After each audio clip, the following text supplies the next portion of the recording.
Kabanata 261. Sa kanyang nakaraang buhay, paminsan-minsan ay nakakakuha si Chenlei ng kasing laki ng kamao na piraso ng Thunder Amethyst na bakal, na inilagay niya sa lumilipad na espada na ginamit niya, at ginawa itong kanyang sariling kayamanan. At ang mga kayamanan na kasama sa Thunder Amethyst Iron ay naging mga mata ng Great Chaos Tribulation Sword Formation, na may walang katapusang kapangyarihan. Sa kasalukuyan ay mayroon talagang isang bundok na umabot sa 100 metro ang taas at gawa sa Thunder Amethyst Iron. Ang daming Thunder Amethyst Iron, magkano? Kahit nakita na ni Chenlei ang mundo, hindi niya maisip ang sarili niya. Mayroong maraming Thunder Amethyst Iron, na maaaring makabuo ng libu-libong Thunder Amethyst Swords. Kung ang lahat ng mga kayamanan na ginawa mula sa Thunder Amethyst Iron ay ginamit upang ayusin ang isang sword formation, ang kapangyarihan ng sword formation ay nasa sabik na iniisip lamang kung ilang taon na ito.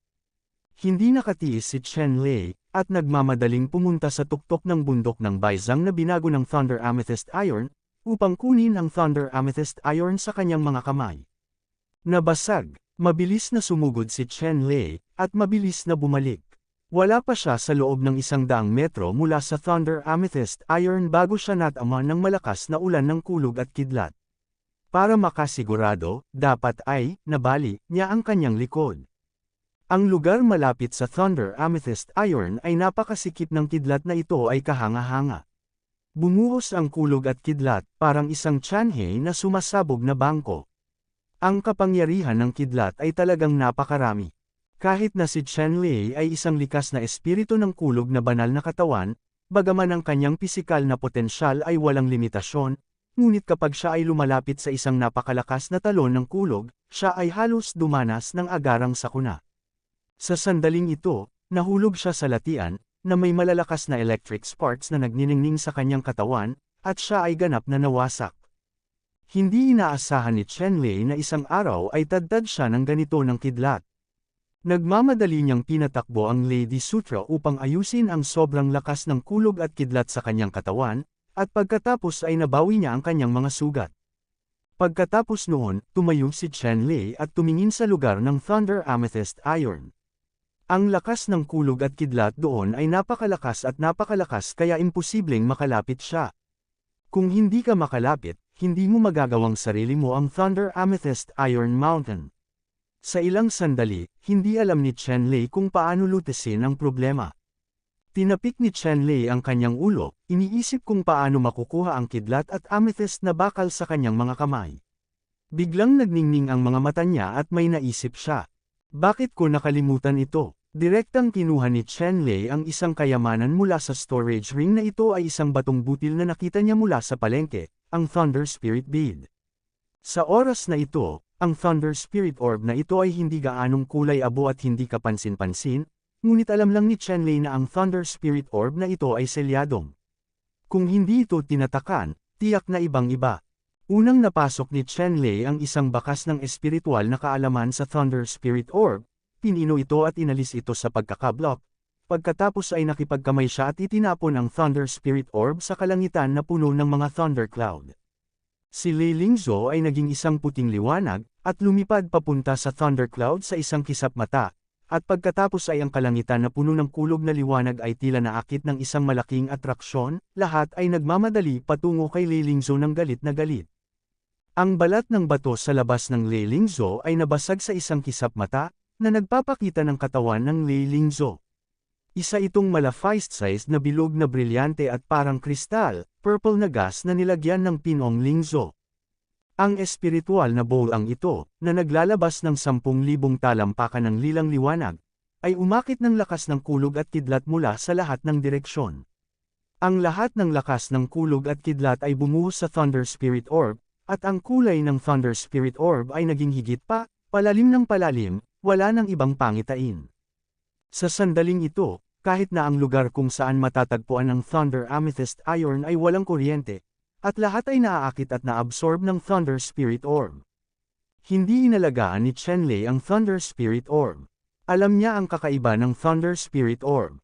Ang mga sinag ng kidlat na ito, sa Thunder Spirit Orb, ay isang maliit na gulo lamang at walang epekto sa Thunder Spirit Orb.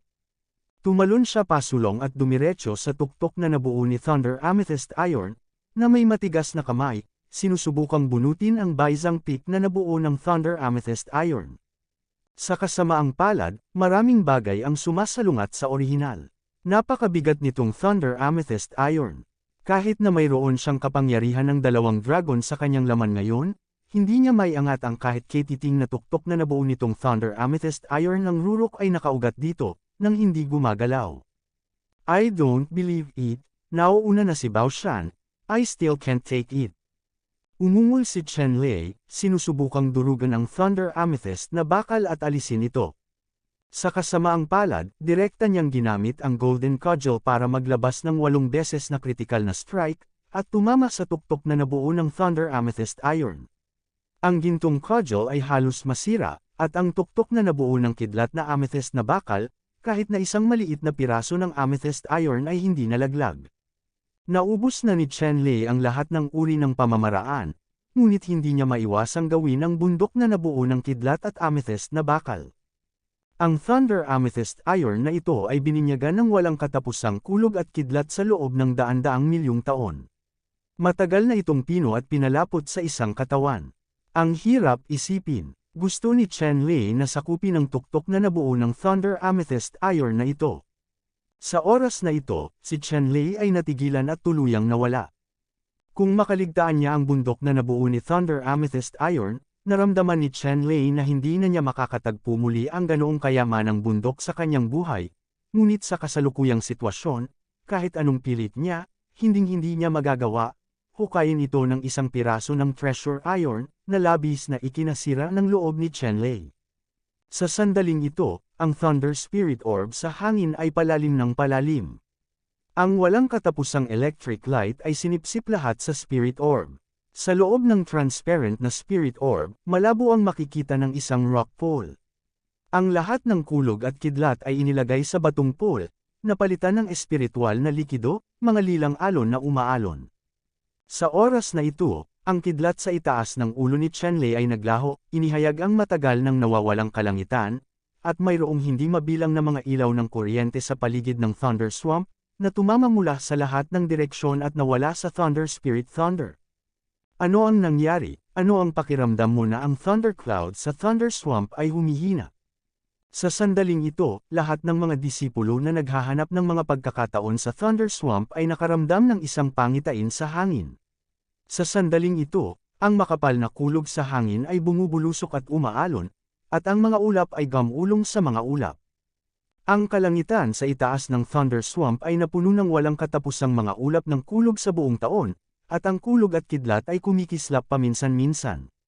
Ngunit ngayon, ang mga kulog na ulap na ito, tulad ng hangin at mga labi, ay sumugod patungo sa kailaliman ng Thunder Swamp. Sa isang kisap mata, ang kalangitan sa itaas ng lahat ng panig ng Thunder Swamp, sa hindi inaasahang pagkakataon ay walang bakas ng mga ulap, at lahat ay nawala ng walang bakas. Ang ganitong uri ng pangitain, dapat mayroong isang kayamanan na ipinanganak, anuman ang mangyari, kailangan kong pumunta at tingnan. Matapos makita ang pangitain na ito, nadama ng lahat sa Thunder Swamp na isang kayamanan ang isinilang sa kanilang mga puso, at sumugod sila sa kailaliman ng Thunder Swamp. Kahit alam nilang delikado, hindi sila nagdalawang isip. Sa oras na ito, hindi alam ni Chen Lei na ang Thunder Spirit Orb na ginamit niya ay nagdulot ng napakalaking kaguluhan, at sinusubukan pa rin niyang malaman kung paano makukuha ang kulog na bundok na ito at amethyst iron sa kanyang mga kamay.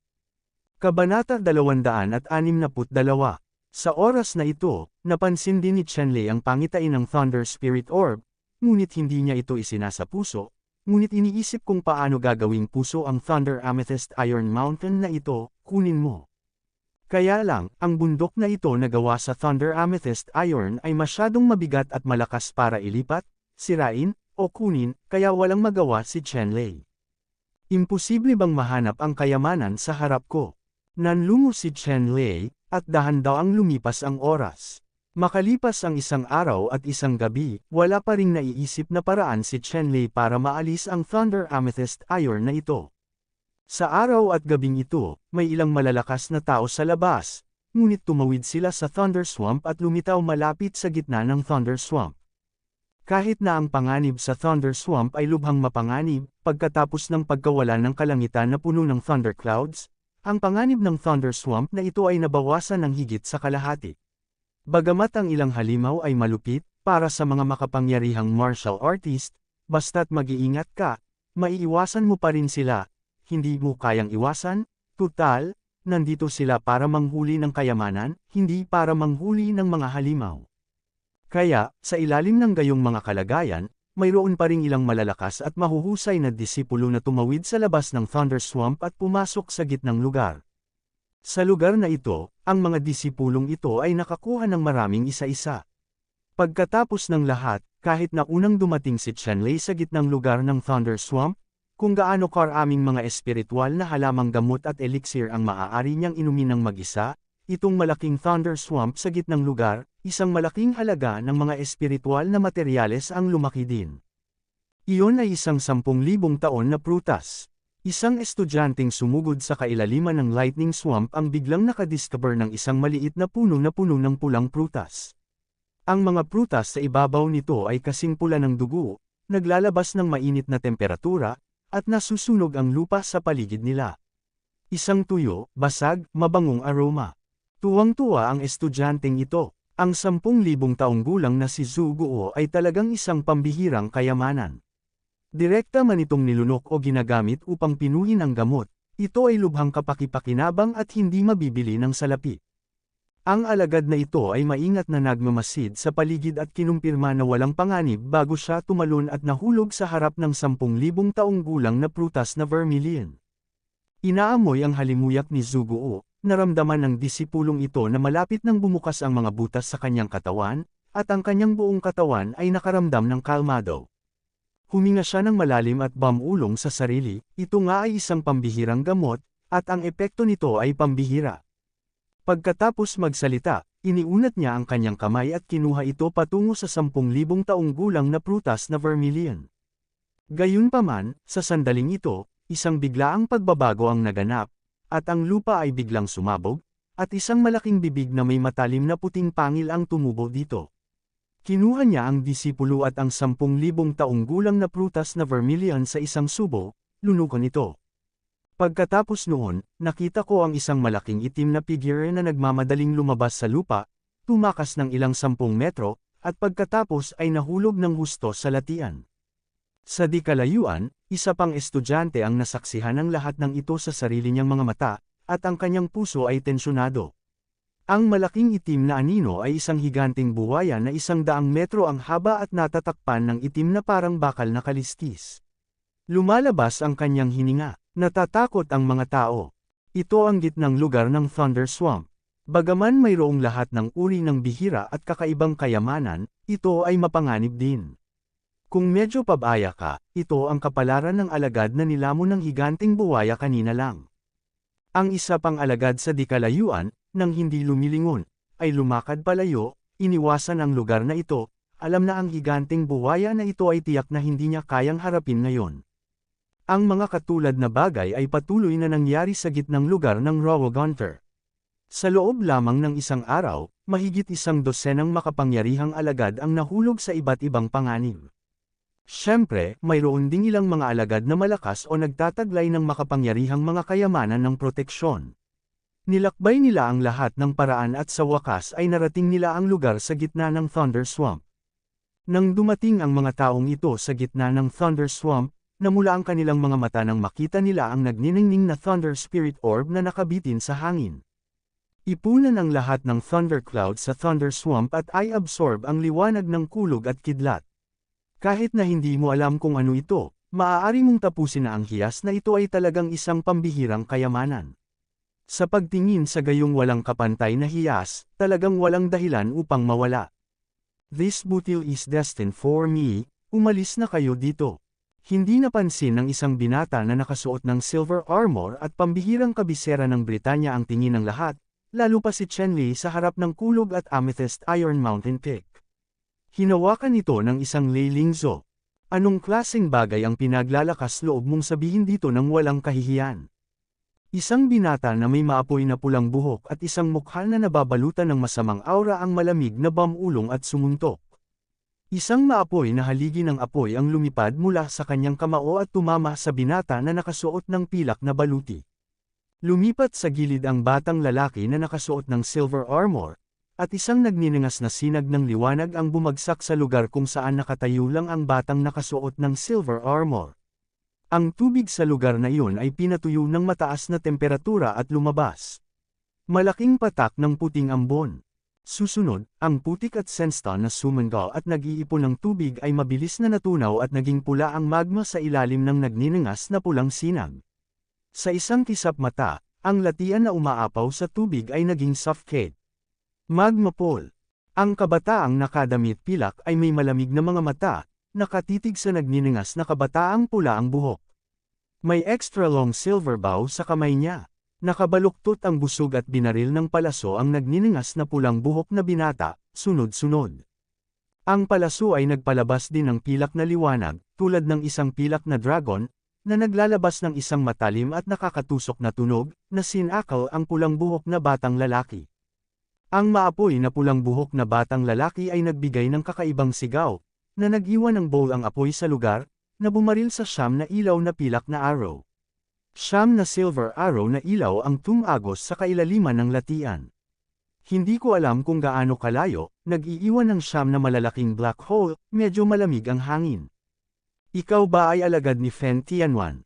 Ang binata na nakasuot ng pilak na baluti ay tumingin sa binata na may maapoy na pulang buhok na dahan-daang lumabas mula sa isang kumpol ng nagliliyab na apoy, at nagtanong sa malamig na boses.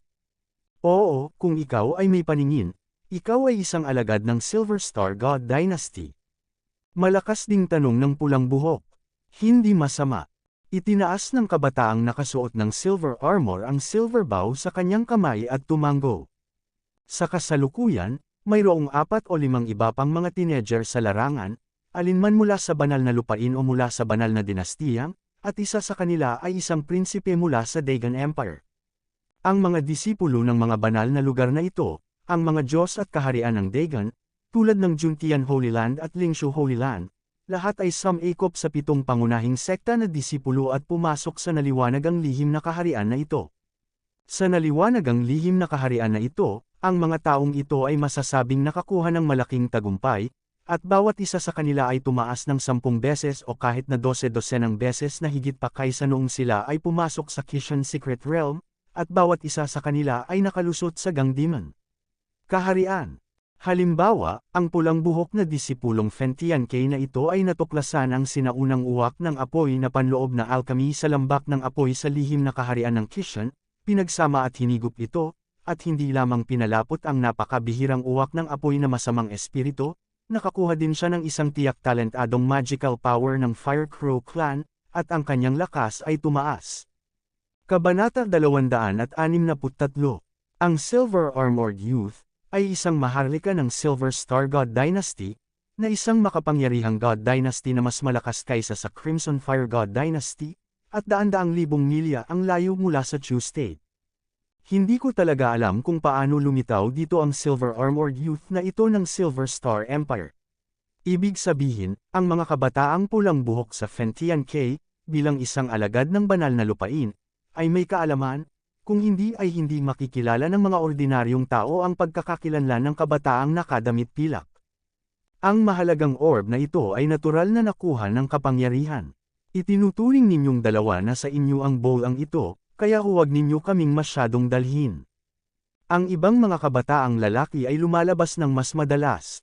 Nakasuot siya ng purple na robe na may nakaberda na pattern ng nagniningas na araw sa laylayan ng plakat. Siya ay walang iba kundi si Zi Kunling mula sa Ziyang Palace. Nakuha ni Zi Kunling ang paunang Purple Chi sa Kishan Secret Realm. Ito ay isang malaking kapalaran, na ginawa ang kanyang paglilinang sumulong ng mabilis. Bilang karagdagan, nakuha pa rin niya ang Purple True Chi, at nakakuha siya ng 2 dakilang kayamanan, isa rito ay ang Purple Sun Unicorn, na isang perpektong binhi ng kaluluwa, kahit na hindi pa ito makakasama sa sarili nito, ngunit kapag ito ay naisama na sa ang katawan, kung gayon, ang kapangyarihan ni Zi Kunling ay tataas ng 100 ulit. Ang isa pang kayamanan ay ang Zirikilan Gangsha. Ngayon, isinama na ni Zi Kunling ang Zirikilan Gangsha, na pumasok sa kaharian ng Gangsha. Ang lakas ay maihahambing sa wuwang sa nabagong anyo. Ang katawan ay may lakas ng dragon. Matapos matuno at masipsip ang lahat ng pinakamataas na pagkakataon sa lugar na iyon, sunod-sunod ding naghanap si Zi Kunling ng iba pang mga pagkakataon, at sa wakas ay napunta sa Thunder Swamp na ito. Si Zi Kunling ay nasa Thunder Swamp, at ang kanyang ani ay medyo malaki. Gayunpaman, dahil sa limitadong kapasidad ng singsing na imbakan sa kanyang kamay, ilang mahalagang ngunit malalaking dayuhang kayamanan ang kailangang mag-atubili na sumuko. Gayunpaman, ang Thunder Spirit Orb na ito ay maaaring sumipsip ng lahat ng kulog at kidlat sa buong Thunder Swamp, at ito ay tiyak na isang pinakamataas na kayamanan, ngunit dapat itong makuha ni Zi Kunling sa kanyang mga kamay. Bilang isang alagad na sinanay ng 10 elder ng Ziyang Palace, si Zi Kunling ay talagang sinusuportahan ng Lingshu Holy Land sa likod niya. Sa pagkakataong ito ay aalis siya patungo sa Lingshu Holy Land upang magsaka pagkatapos umalis sa Kishan Secret Realm. Okay, kaya, kaharap ang mga disipulo ni Fen Tianke at ang Silver Star God Dynasty, hindi natakot si Zi Kunling.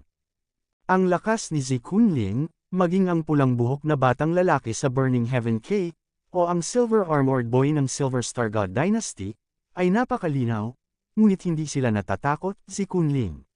Hindi ito ang numero 1 at nangingibabaw na lugar sa mundo, kaya walang takot. Bukod kay Zi Kunling, may 2 pang tao na nakatitig din sa Thunder Spirit Orb na ito. Nakatayo sa isang tabi, ang momentum ay pambihira. Kung ikukumpara sa red-haired teenager at silver-armored teenager sa Zi Kunling, Chu Tianke, bukod sa kanyang ugali, ay hindi nawalan ng hangin. Sa katunayan, sa gitnang lugar ng Thunder Swamp, kahit na walang mga bagyo sa kalangitan, ang panganib ay nabawasan ng higit sa kalahati. Gayunpaman, walang sinumang ligtas na sumugod sa gitnang lugar ng Thunder Swamp ay isang mahinang manlalaro bago makarating sa lugar ng Thunder Swamp, siya ay nilamon ng hindi mabilang na mga hindi inaasahang panganib. Ngayon, wala sa 5 tao ang maaaring sumugod sa gitna ng katamtamang Thunder Swamp. Sa oras na ito, ang mga mata ng 5 tao ay nakatuon sa Thunder Spirit Orb sa ere. Nag-aapoy ang kanilang mga mata. Ang nakakakilabot na hininga na ibinubuhos ng bowl ang ito ay nagpapalpitate sa kanilang mga puso. Kung maaagaw nila ito sa kanilang mga kamay, tiyak na ito ay isang uri ng swerte laban sa langit. Sa oras na ito, naramdaman din ni Chenlei ang pagdating ng 5 tao, at nakaramdam ng inis saglit. Alam mo, hanggang ngayon, hindi pa siya nakakahanap ng magandang paraan para maalis ang tuktok ng bundok na binago ni Thunder Amethyst Iron, at ngayon tumakbo siya muli 5 tao ang dumating at tumingin sa kanyang Leilingzo, at tumaas ang kanyang galit. Sabi ko, lumabas kayo kung okay lang, akin na itong Thunder Spirit Orb, at walang sinuman sa inyo ang makakatanggap nito. Naiinip na sabi ni Chenlei sa mga taong ito. Chenlei, hinahanap mo si kamatayan. Sa kompetisyon, natalo ako sa iyo. Ngayon, hayaan mong gamitin ang iyong buhay upang burahin ang aking kahihiyan. Masasabing galit na galit si Zi Kunling kay Chenlei. Nang pumasok siya sa lihim na kaharian ng Kishan, natalo siya ni Chenlei gamit ang isang sword formation. Gayunpaman, ngayon ay hindi na siya natatakot sa pagbuo ng espada ni Chenlei. Ngayon ang kanyang lakas ay ikinukumpara sa noong pumasok siya sa Kishan Secret Realm, ito ay higit sa 100 beses na mas malakas, at inayos ni Chenlei ang ganoong uri ng pagbubuo ng espada, at maaari niyang tumagos ang hininga. Sa sandaling ito, nang makitang naglakas loob si Chenlei na magsalita at hinayaan sila, bagong puot at dating puot ang pumasok sa kanyang puso, at agad niyang itinuon si Chenlei. Nang marinig ni Chenlei ang mga salita, malamig siyang ngumiti at sinabing, kung matatalo ka, may lakas ka pa rin ng loob na magsalita, o maaari kang patayin ngayon. Nang makita ito ni Zi Kunling, mas naging malungkot ang kanyang mukha, at sinabing, napakatalam ng bibig, Chenlei, gusto kong makita kung paano ka makakatakas sa ilalim ng aking mga kamay ngayon. Pagkatapos magsalita, umungal si Zi Kunling, at lumitaw ang makapal na lilang ambon sa kanyang katawan. Lumitaw ang isang lilang araw mula sa lilang ambon, na nakabitin sa himpapawid, napapaligiran ng lumulutang na mga lilang apoy, at isang pangitain ang lumitaw sa likuran niya, ang tubig gas sa isang radius na higit sa 10 milya ay sumangga na tuyo, at isang malaking puwang ang nabuksan sa lupa, at ang presyon ay napakalakas. Malinaw na naramdaman ni Chen Lei na ang lakas ni Zi Kunling ay bumuti ng husto kumpara noong hindi pa siya nakapasok sa Enlightened Secret Realm, ngunit ngayon ang kanyang lakas at pag-unlad ay kahanga-hanga, mas malakas pa kaysa sa maraming Zi Kunling. Ay off mo ako, si Zi Kunling ay umungal, ang lilang araw ay sumikat ng maliwanag sa kanyang likuran, isang malaking lilang sinag, na may dalang nakakatakot na mataas na temperatura, ay sumugod patungo kay Chen Lei sa sobrang bilis. Ang bilis na ito ay napakabilis kaya't si Chen Lei ay walang paraan upang maiwasan ito. Buksan, pumutok ang dila ni Chen Lei sa Spring Thunder at umungol siya. Dahil hindi niya ito maiiwasan, pilit niyang sisirain. Direktang binasag ni Chen Lei ang Great Wilderness Fulong Fist, at sa isang suntok, ang buong kawalan sa harap niya ay nabasag na parang salamin at naging hindi mabilang na pira-pirasong bitek sa kalawakan. Ang lilang sinag ng liwanag na iyon ay pumasok sa siwang sa kalawakan at dumiretso para lumunin. Ngayon, ang pisikal na lakas ni Chen Lei ay umabot na sa lakas ng dalawang dragon, at ang kanyang pinakamakapangyarihang pumatay ngayon ay ang Great Desolate Fulong Fist na bumuti kasabay ng pagtaas ng pisikal na lakas. Ngayon ang Great Desolate Fulong Fist ay may ganap na suntok, sapat na upang basagin ang kawalan, ang ganitong uri ng kapangyarihan ay nakakabigla. Hindi inaasahan ni Zi Kunling na si Chen Lei ay talagang babasagin ang mahika ng Purple Sun-stemmed unicorn sa ganitong mapagmataas at dominanteng paraan. Siya ay umungal, at isang lilang araw ang sumilay sa kanyang likuran. Isang malaking purple unicorn ang nagmula sa Purple Sun. Nagmamadali siyang lumabas, natapakan ang nagngangalit na apoy, at tinamaan ng malakas si Chen Lei. Ang malalaking paa ng kabayong may sungay ay parang mga haligi, na nakatikip sa langit at lupa, na humahakbang sa ulo ni Chen Lei ng mabangis. Ang mga paa ng unicorn ay hindi napundot, at ang lupa ay hindi na makayanan ng napakalaking presyon. Siya ay nahulog 10 metro ang lalim. Mula sa taas, makikita mo na ang nakalubog na bahagi ay isang kumpleto at malaking unicorn. Footprints, si Chen Lei ay nasa gitna mismo ng mga unicorn footprint na ito. Kabanata 264. Itinaas ni Chen Lei ang kanyang kamao, napapaligiran ng mga patong ng rune sa kanyang kamao. Tumpak na binomba ang gitna ng purple unicorn footprint na bumagsak patungo sa kanya. Sa isang malakas na ingay, ang malaking unicorn na ito, nagawa sa mahalagang mahika, ay agad na dinaig ng purong kapangyarihan, naging malinaw na hangin, at tinangay sa lahat ng direksyon.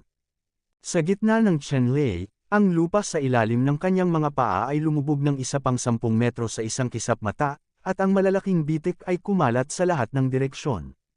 Sa likod ni Chen Lei, biglang lumitaw ang dalawang Thunder God Wings na nabuo sa pamamagitan ng magkakaugnay at kumikislap na kidlat. Sa bahagyang pagkabigla, nabasag nila ang kawalan at nawala sa lugar na iyon.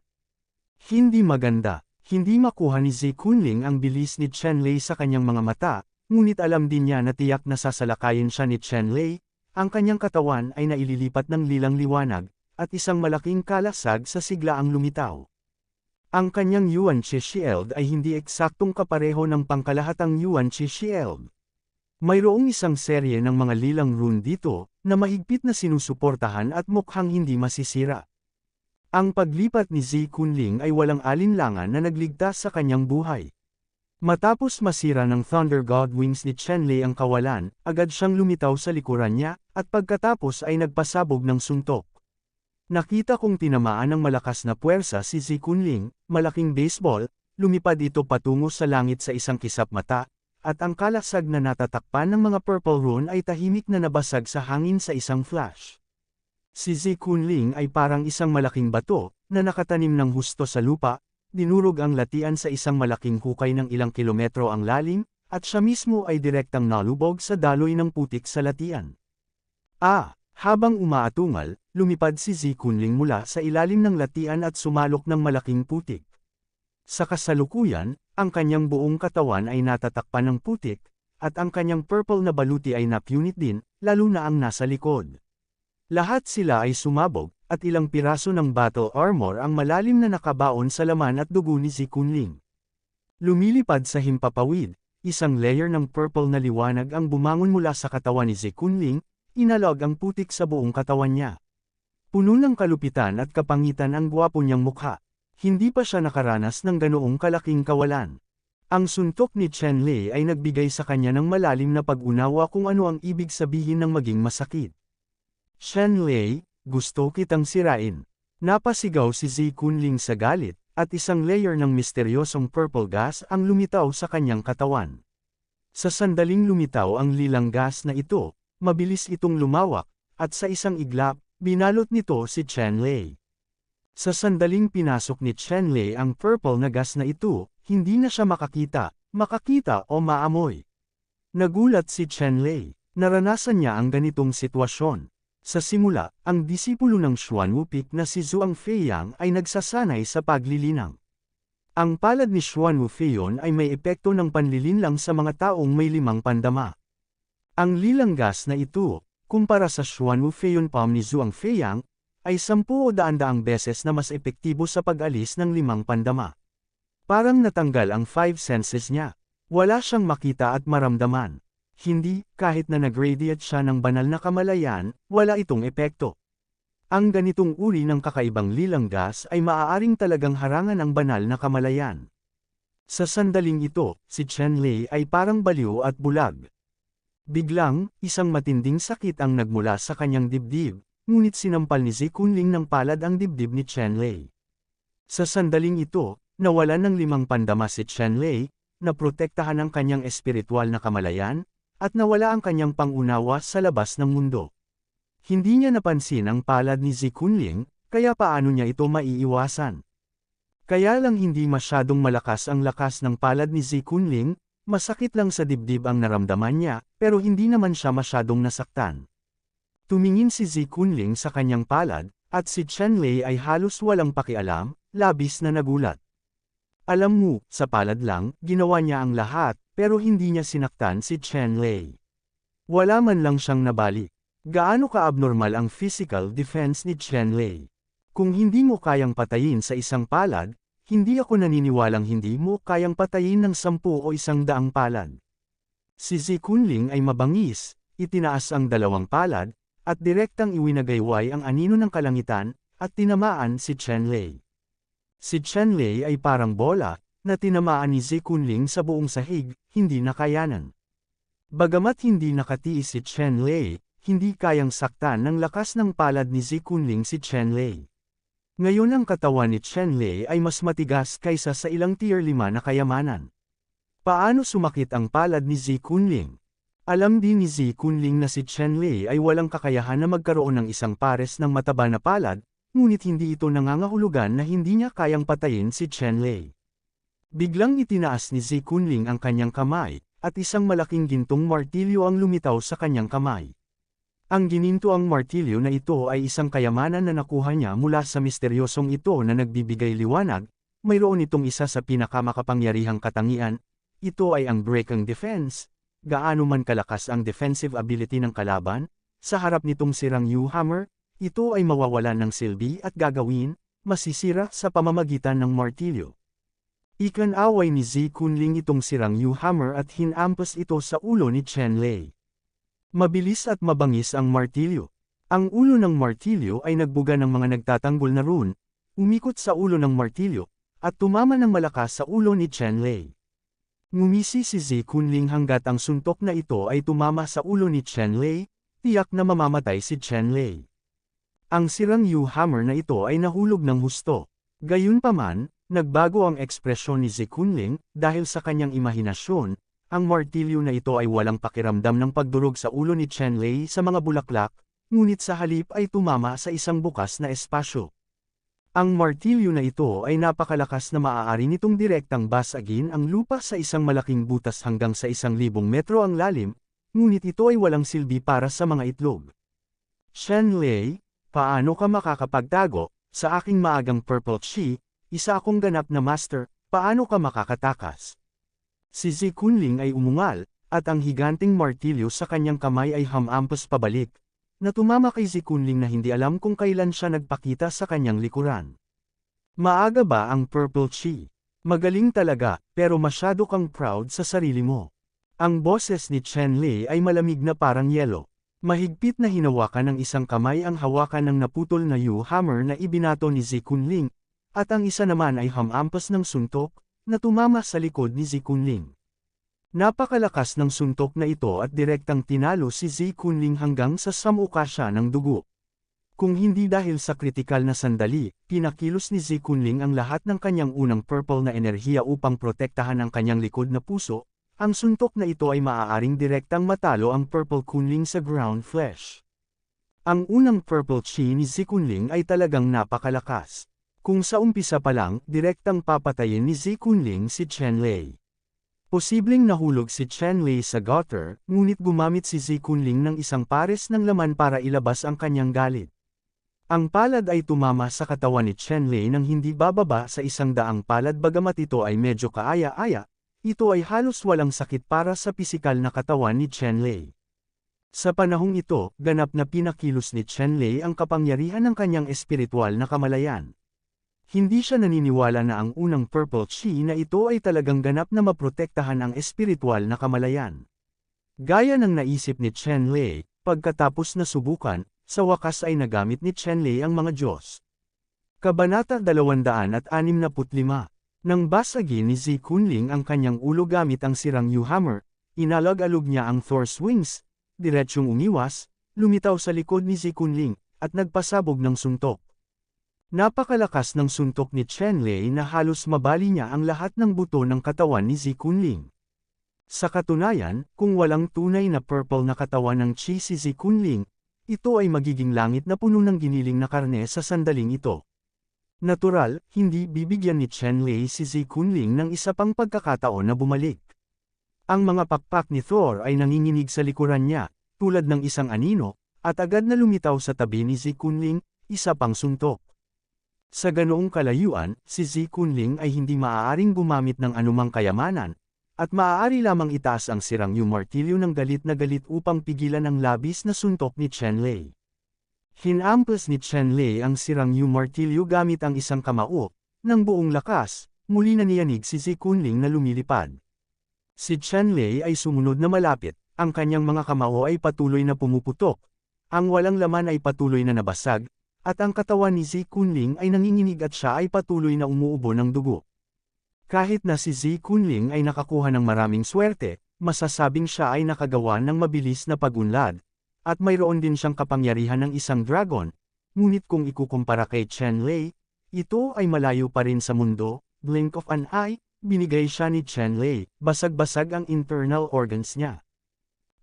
Umuungal si Zi Kunling, alam niyang masyadong malaki ang agwat sa pagitan ni Chen Lei at Chen Lei, naging purple light, at tatakas na sana. Bagaman ang kanyang mga panloob na organo ay ganap na nasira, ngunit dahil sa paunang purple na chi na katawan sa kanyang katawan, ang kanyang sigla ay napakalakas pa rin, at hindi siya namamatay. Ito rin ang magic ng paunang purple chi. Natural na hindi pinabayaan ni Chen Lei si Zi Kunling na makatakas, nanginginig ang mga pakpak ni Thor, at agad na naabutan si Zi Kunling, pinaikot ang kanyang kanang braso. Hindi pinansin ni Chen Lei ang kanyang swerte, at isa pang tuwid na kamay ang direktang tumagos sa purple gas ni Zi Kunling na nagpoprotekta sa katawan, at pinutol ito patungo sa kanyang leeg. Hindi siya naniniwala na kung putulin niya ang ulo ni Zi Kunling, mabubuhay pa siya. Wow! Nang malapit nang magtagumpay si Chen Lei, isang matalim at nakakatusok na tunog ang biglang dumating mula sa likuran, at isang matalim na hininga ang tumagos sa kawalan at tumagos sa kanyang puso. Naistorbo si Chen Lei sa paghinga nito, kaya kinailangan niyang pansamantalang isantabi si Zi Kunling, at lumipat siya ng paalang upang maiwasan ang matalas na hininga. Isang pilak na liwanag ang bumalot sa katawan ni Chen Lei, at sa isang putok, direktang sinira nito ang isang maliit na bundok 1 kilometro ang layo. Ang taong bumaril kay Chen Lei ngayon ay talagang ang Silver Armored Youth mula sa Silver Star God Dynasty. Sinamantala ang pagkawala ng pag-iisip ni Chen Lei, nagpumiglas din si Zi Kunling, nakatakas sa kontrol ni Chen Lei, naging purple na ilaw, at tumakas. Gayunpaman, dahil sa pisikal at mental na pressure ni Zi Kunling, ang kanang braso na may hawak ng sirang Yu Hammer ay napilipit at nabali ni Chen Lei Sheng. Hinawakan ni Chen Lei ang putol na braso at pinagmasdan ang paglalabo ng lilang liwanag. Alam ni Zi Kunling, na nasa malayo, na imposibleng makahabol saglit, kaya't binitawan niya ang ideya na habulin at patayin si Zi Kunling.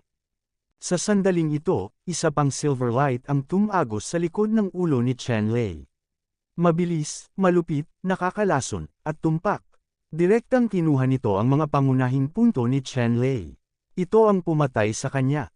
Ang mga pakpak ng Thunder God ay nanginginig sa likod ni Chen Lei, muling nabasag ang kawalan, nawala sa lugar, iniiwasan ang nakamamatay na ilaw na pilak.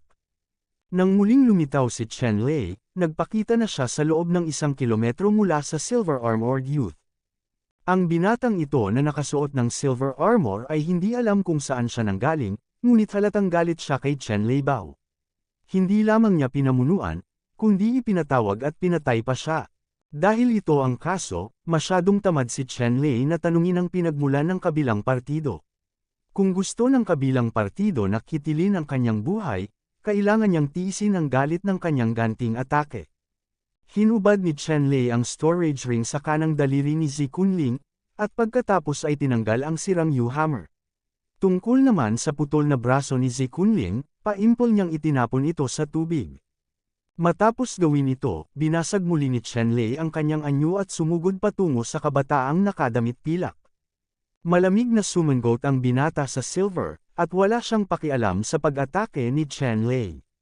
Umikot ang pilak na liwanag sa ilalim ng kanyang mga paa, gumalaw ang mga bituin, at mabilis siyang lumayo. Kasabay nito, ang bowstring ng pilak na busog sa kanyang kamay ay nag-vibrate, na gumagawa ng isang walang katapusang mahabang awit, at ang liwanag ng pilak na palaso ay nagbunga ng hindi mabilang na misteryosong mga tilapon, na dumadaloy sa kawalan, gumuhit ng isang tuwid na linya o arco, na bumubuo, isang lihim na ventilation arrow ang bumaril kay Chen Lei. Niyugyug ni Chen Lei ang Thor's wing sa likod niya, at ang buong pagkatao niya ay parang multo, na nagtutulak patungo sa kabataang nakadamit pilak. Ang kanyang figure ay kakaiba at hindi mahuhulaan. Paminsan-minsan, paminsan-minsan, paminsan-minsan, paminsan-minsan, paminsan-minsan, sunod-sunod na pilak na palaso ang bumaril sa kanya, ngunit wala ni isa man sa kanila ang tumama sa kanya. Ang bilis ng silver arrow na ito ay napakabilis. Sa paningin ni Chen Lei, natural lang na hindi siya makasabay sa bilis ng mga palaso. Gayunpaman, sa oras na ito, ginamit niya ang kapangyarihan ng Divine Consciousness upang tumagos sa trajectory ng arrow na may banal na kamalayan. Ito ay malinaw at mapagtatalunan, kasama ng hindi kapani-paniwalang bilis nito, kaya ang mga arrow na ito ay tila siksik at nakakatakot, ngunit hindi ganoon kahirap harapin ang mga ito. Kaya lang, ang binatang ito na nakasuot ng silver armor ay parang may kakaibang footwork, at ang kanyang bilis ay hindi mas mabagal kaysa sa Thor's wings. Gayunpaman, daan-daang libong matutulis na palaso ang madaling naiwasan ni Chen Lei, at nagalit din ang silver armored na kabataan. Siya ay isang sikat na mamamana sa mga nakababatang henerasyon ng mga disipulo ng Silver Star Goddess, kaya walang kinalaman sa liblib. Katutubo. Oo, ito ay isang katutubo. Sa mata ng Silver Light Armored na kabataan ng Silver Star God Xiao, ang mga taong tulad ni Chen Lei mula sa malalayo at maliliit na dinastiya ay ang pinakamababang aborigines at barbarians. Kung hindi dahil sa pagkakataong ito, naniniwala ang Silver Armored Boy na hinding-hindi siya tatakbo sa ganoong liblib at mahirap na lugar sa kanyang buhay. Kawili-wili lang talaga itong Enlightened Secret Realm na ito. Sa totoo lang, may ilang magagandang bagay dito na nagpahanga sa kanya, ngunit hindi ito nakaapekto sa kanya sa pagtingin sa mababang katutubo tulad ni Chen Lei. Gayunpaman, ito ay isang hamak na katutubo na siya ay minamaliit, aktwal na nag-aaksaya ng higit sa 1,000 mahalagang mithril-piercing arrow, na ginagawang ganap na hindi mabata ang mukha ng batang Silver Armored. Dahil gusto mong mamatay, huwag mo akong sisihin sa pagiging walang galang. Panipi. Bakas ang kalupitan sa mukha ng binata na nakasuot ng pilak. Biglang lumitaw ang silver light sa kanyang katawan. Hinawakan ng matarik na kamay ang 4 na mahabang pilak na palaso, na lahat ay napapalibutan ng pilak na liwanag. Pagkatapos, itinali niya ang 4 na mahahabang pilak na palaso sa PC, kumislap ang kanyang mga mata ng nakakasilaw na liwanag, at binitiwan niya ang PC ng pana na may mahinang ungol. Sabay-sabay na pumutok ang 4 na pilak na arrow, at nawala muli sa isang iglap, Commandant.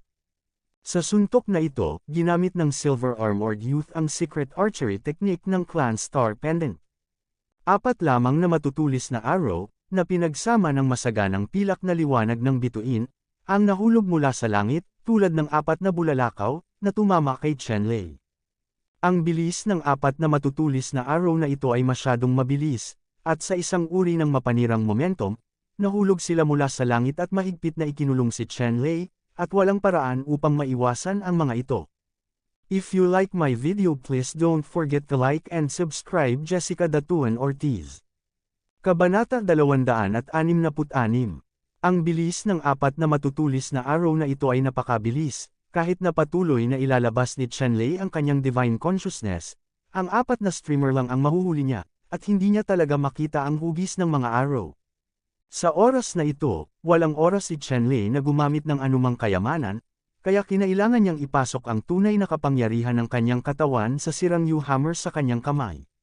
Ang milyong pusa ng sirang Yu Hammer ay parang si Chenlei na parang basang damo, sumayaw siya sa napakaraming liwanag at anino, at mahigpit na pinuprotektahan ang tuktok ng kanyang ulo. Ang sirang Yu martilyo na ito ay kinuha lamang mula sa mga kamay ni Zi Kunling, at wala siyang oras para ayusin ito. Gayunpaman, itong sirang Yu Hammer na si Zi Kunling ay dapat ding makuha mula sa Kishan Secret Realm, at walang ganoong bagay.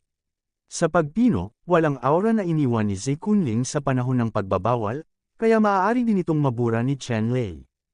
Nang iturok ni Chenlei ang tunay na diwa ng kanyang katawan sa sirang Yu Hammer, sa maliit na urn-size na ulo ng martilyo ng sirang Yu Hammer, isang serye ng mga kakaibang pattern ang biglang lumiwanag. At pagkatapos ay mga layer ng mislan at komplikadong rune ng mga pattern na ito ang network nagmamadaling lumabas, mabilis na inikot ang ulo ng martilyo. Ito ay isang uri ng kakaibang rune na nasa Shattered Yu Hammer, na tinatawag na Breaking Defense Rune. Ang Breaking Defense Rune na ito ay ang pinakalumang rune, at kasing halaga at bihirang tulad ng Critical Strike Rune sa Golden Maze. Bakit pinahahalagahan ni Chenlei ang gintong cudgel sa kanyang kamay? Ito ay tiyak dahil ang gintong cudgel ay inukit na may katulad na mga karakter. Hindi pinapansin ng ganitong uri ng defensive rune ang depensa ng kalaban, direktang tumuturo sa pinakamahina na bahagi, at naglulunsad ng slam attack. Ikinaway ni Chenlei ang sirang Yu Hammer, at ang mga nagtatanggol na rune ay sumayaw sa isang bola, at ang apat na pilak na arrow na malapit ng mahulog mula sa langit ay nakabalot lahat dito. Ang apat na malalakas na arrow na nabasag ng Silver Armored Youth na may mistisismo ay direktang pinulbos ng sirang Yu Hammer, at isang ulan ng pilak na liwanag ang bumulaga sa hangin. Ang Mithril Broken Armor Arrow ay ginawa mula sa napakamahal na material na kaharian. Sinira ni Chenlei ang apat na arrow na ito. Gamit ang aura technique ng Silverlight Armored Youth, bahagyang nag-vibrate ang Thunder God's wings at nabasag ang kawalan, dinala siya sa Silverlight Armored Youth, si Broyo. Ang martilyo ay kumikinang na may malalim na lilang liwanag, at tumama ito ng malakas sa lalaking nakabaluti na pilak. Sumigaw ang Silverlight Armor Boy, at ang Silverlight Armor ay naglabas ng isang layer ng starlight, na naging malaking crosslight shield, at hinuranggan ang sirang Yu Hammer. Sa isang suntok lang, nabasag ng sirang Yu Hammer ang crosslight shield at ginawa itong ulan ng liwanag, at pagkatapos, hindi nabawasan ang lakas, nahulog ang mabigat na martilyo sa dibdib ng Silverlight Armored Boy sa itaas. Ang pilak na baluti ay bumulwak mula sa pilak na liwanag mula sa baluti sa dibdib ng binata na nakasuot ng pilak na baluti, na nagpatigil sa sirang Yu Hammer.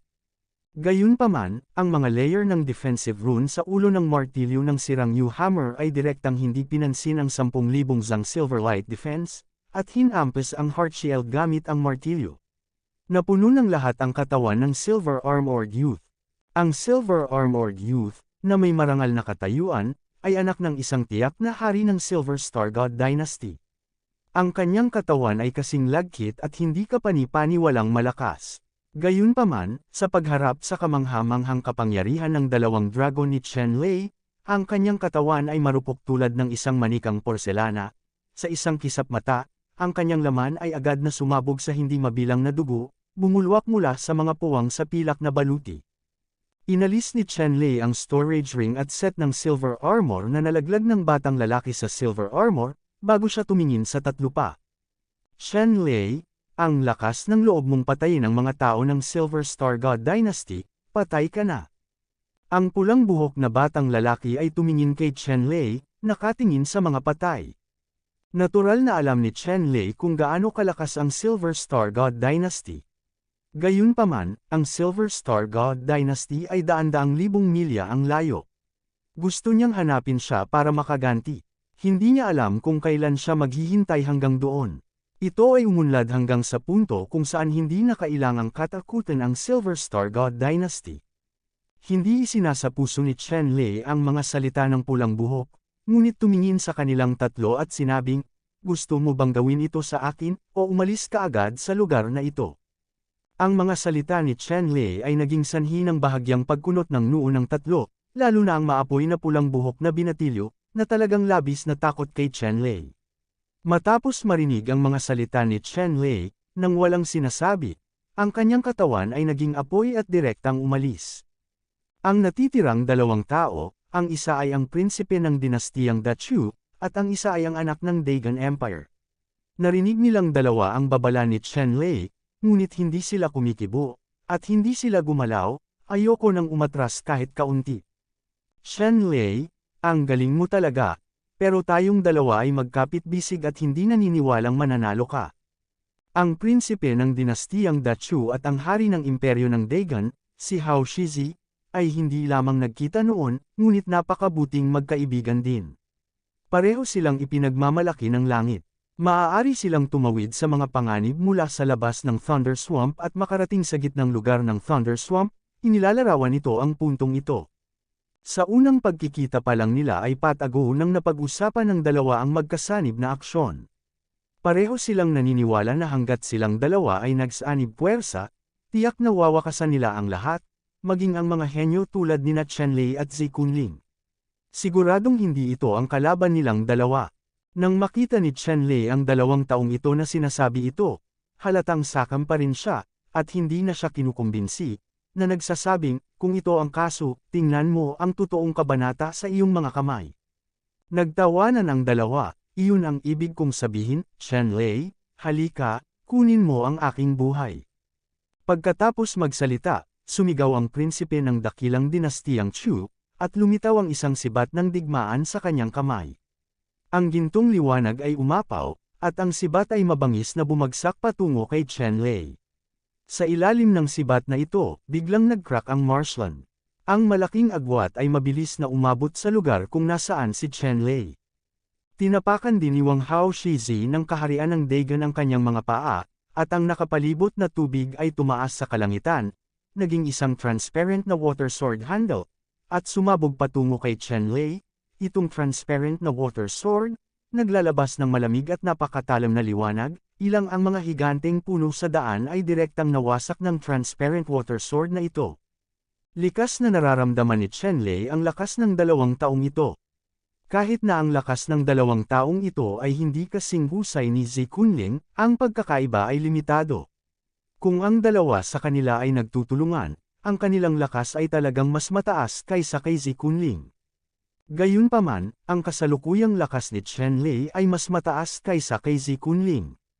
Ginalaw niya ang sirang Yu martilyo sa kanyang kamay upang papangitin ang kalangitan sa pamamagitan ng liwanag at anino, nabasag ang hindi mabilang na transparent na mga espada ng tubig, at pagkatapos ay binasag muli ang mga ito gamit ang isang martilyo.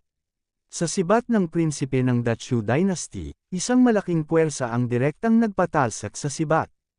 Pagkatapos noon, dinurog ni Chen Lei ang mga pakpak ni Thor at naging daloy ng liwanag. Sa isang kisap mata, 12 ng mga anino ang lumitaw, na nakapalibot sa prinsipe ng Dachu at ang hari ng Dagon Kingdom, Hao Shizi, na may hawak na Yu hammer sa kanyang kamay. Daan-daang anino din ang nabago, binasag mula sa langit ng walang kap-oras na pangingibabaw, at sa wakas, ang prinsipe ng Dachu at Wang Hao Shizi ng kaharian ng Dagon ay nadurog sa laman. Hindi kailanman pinangarap ni na Prince Dachu at Wang Hao Shizi ng Dagon Kingdom na hindi sila magiging kalaban ni Chen Lei kapag nagsanib puwersa sila. Kaya lang, hindi na sila bibigyan ni Chen Lei ng isa pang pagkakataon, dahil binigyan na niya sila ng pagkakataon noon, at hindi nila ito nahuli, kaya huwag sisihin si Chen Lei sa pagiging malupit. Kabanata 267. Matapos ilagay ang lahat ng mga samsam ng prinsipe ng Dachu at ang hari ng dakilang Panginoon na si Hao Shizi, sumulyap si Chen Lei sa gilid ng Thunder Swamp, kung saan biglang lumitaw ang isang flash ng apoy, at pagkatapos ay tumakas siya ng walang bakas. Umiling si Chen Lei at ngumiti. Magnanakaw talaga ang binatang ito mula sa Burning TNK, pero ngayon, hindi na siya dapat maglakas loob na lumapit pa rito. Pagkatapos noon, tumigil na sa pag-iisip si Chen Lei tungkol sa mga bagay na ito, ngunit muling tumutok sa tuktok na nabuo ng Thunder Amethyst Iron. Ang Thunder Amethyst Iron Peak na ito ay napakahirap sirain. Sa pag-iisip nito, tiningnan ni Chen Lei ang sirang Yu Hammer sa kanyang kamay, at nagpas siyang gamitin ang sirang Yu Hammer para subukan kung kaya niyang sirain itong Thunder Amethyst Iron Mountain.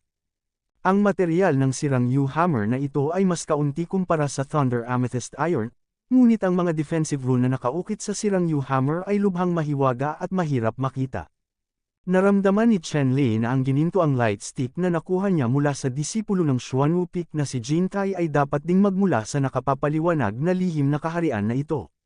Ang Golden Light Mace na nakaukit dito ay isang crit rune, at ang Breaking Rune ay tila nagmula sa parehong tao. Parang mga kamay. Gustong subukan ni Chen Lei kung kayang sirain ng defensive rune na ito ang bundok na nabuo ni Thunder Amethyst Iron. Masyadong mabigat ang bundok na ito para buhatin, ngunit kung ito ay masira, natural na mapupulot niya ito. Ang laki nitong Thunder Amethyst Iron ay hindi nakakaapekto sa epekto ng refining device. Naisip ito ni Chen Lei, dala ang sirang Yu Martilyo, at dumating sa tuktok ng bundok na nabuo ng Thunder Amethyst Iron. Pagkatapos noon, ibinuhos ni Chen Lei ang lahat ng tunay na essence sa kanyang katawan sa sirang Yu Hammer, binasag ang sirang Yu Hammer. Sa ulo ng martilyo na kasing laki ng maliit na urn, biglang umikot ang mga patong ng rune, na naglalabas ng kulay abong kinang. Natama ni Chen Lei ang peak na nabuo ng Thunder Amethyst Iron gamit ang isang martilyo, at isang gray na defensive rune ang lumipad papunta sa peak na nabuo ng Thunder Amethyst Iron kaagad. Sa isang kisap mata, itong napakatigas na Amethyst Thunder Iron Institute ang nabuong taluktok ng bundok ay naghati ng malaking agwat. Tuwang-tuwa si Chen Lei nang makita siya.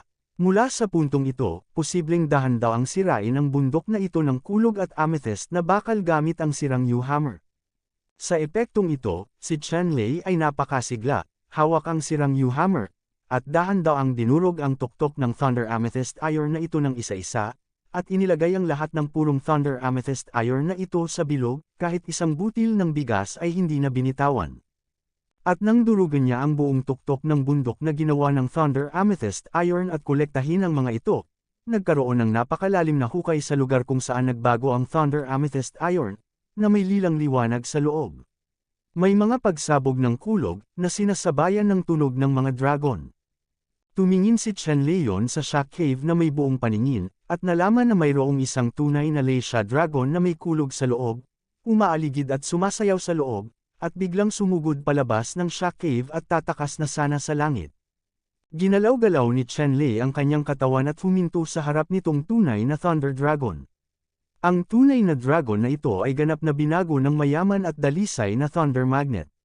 Puno ng espiritualidad at naglalaman ng napakalaking Dragon Chi.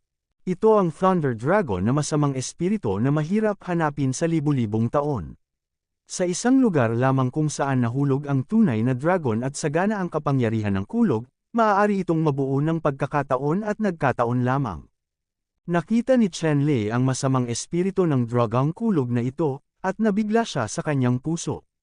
Ang masamang espiritu ng kulog na dragon na ito, dapat niyang supilan ang pagdadalisay, pag pinunatalunin ang masamang espiritu ng kulog na dragon na ito, pagkatapos, nagawa niyang makalusot kaagad sa masamang kaharian, at taglay ang kakaiba at walang kapores na aura ng masamang kasamaan sa mundo. Dinurog ni Chen Lei si Lady Jing, at gumalaw ang kanyang isip. Sa kanyang dantian, may lumabas na Thunder Pole. Matapos makita ang Thunder Pole, nagpakawala siya ng isang masayang dragon chant, at talagang nag-drill in siya. Pagpasok sa Thunder Pole, lumulubog at lumulutang sa wagas na tunay na diwa na parang mga alon. Laking gulat ni Chen Lei. Hindi niya inaasahan na ganoon lang kadali ang pagsupil sa masamang espiritu ng dragon na ito ng kidlat. Noong una, akala niya ay gugugol siya ng maraming pagsisikap.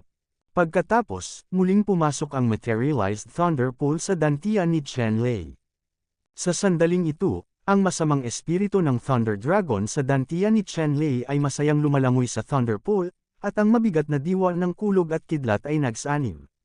Ang masamang espiritu na ibinubuga ng masamang espiritong dragon ay unti-unti ring may bakas ng mga katangian ng masamang espiritu sa ngayon. Hindi nagulat si Chen-Lei, at ito ay isang natural na tagumpay sa kaharian ng masamang espiritu, iyon ay, ang kaharian ng Wuzang. Matapos makapasok sa masamang kaharian, ang tunay na diwa ng katawan ni Chen-Lei ay sumanib sa kasamaan, at ang kanyang lakas ay tumaas ng higit sa 100 beses. Siyempre, hindi ito tumutukoy sa pisikal na katawan ni Chen-Lei. Ang pisikal na lakas ni Chen-Lei ay hindi nadagdagan ng husto pagkatapos ng pagsasanib ng kulog na dragon at masamang espiritu. Gayunpaman, ang tunay na kakanyahan at masamang espiritu sa kanyang katawan ay nadagdagan ng daan-daang beses, ang kanyang lakas ay tumaas din ng 100 beses. Dati, ang pisikal na lakas ni Chen-Lei ay mas malakas kaysa sa martial arts na Baoshu. Ngunit ngayon ay pinagsama na niya ang Thunder Dragon Sword na ito, na napino sa loob ng 10,000 taon. Ngayon ang kanyang martial arts at ang kapangyarihan ng Baoshu ay maaari ring maabot ang lakas ng 2 dragon na mas malakas pa. Pagkatapos ng lahat, maaari ring gamitin ng treasure arts ang kapangyarihan ng langit at lupa, na hindi maihahambing sa pisikal na katawan. Sa ngayon, dinurog ni Chen-Lei ang pinakakaraniwang kidlat na palad, at ito ay napakalakas na tiyak na mapapaabo niya ang isang malaking bundok gamit ang isang palad. Matapos pagsamahin ang masamang espiritu ng dragon ng kulog na ito, tumangala si Chen-Lei sa langit. Sa kasalukuyan, walang anino ng kidlat sa kalangitan. Ang langit sa itaas ng buong Thunder Swamp, ang bughaw na kalangitan ay parang labahan. Natatakot ako na hindi ito naging ganito sa loob ng libu-libong taon. Malinaw at mataas. Sa himpapawid, isang lilang bola ang kumikinang na may nagniningning na liwanag, lumulutang sa hangin, pataas at pababa, iyon ay ang Thunder Spirit Orb.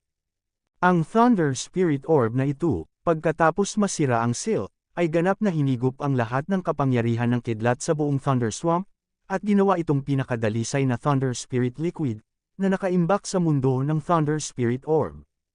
Sa ganoong Thunder Spirit Orb, ang kapangyarihan ng Thunder Spirit na nakapaloob dito ay masasabing kasing lawak ng karagatan, at ito ay 10,000 beses na mas malalim kaysa sa tunay na Thunder Essence sa dantian ni Chen-Lei.